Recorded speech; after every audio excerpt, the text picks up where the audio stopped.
Sunt în Armenia, munții Vardeniați, aproape de pasul Selim, și porțiunea asta făcea parte din drumul Mătăsii. Pentru că este la 2350 de metri altitudine, aproximativ, caravanele aveau nevoie de un pupas, deci un caravanserai. Și ăsta este unul dintre ele, numit Orbelians Caravanserai, construit în 1332. Hai să intrăm un pic înăuntru. Nu știu cât se înțelege din ce zic eu acum, din cauza vântului, dar hai să vedem. Intrarea arată foarte interesant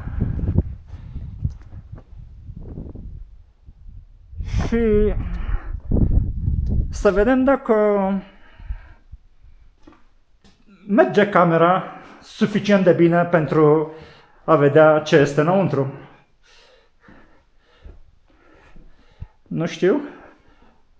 E bine, îmi plac coloanele, arată foarte interesant. Asta era intrarea. În teorie, da, trebuia să-mi iau frontala de la bicicletă, dar nu am făcut-o. Asta este. Nu știu cât se înțelege, dar arată destul de interesant. Da.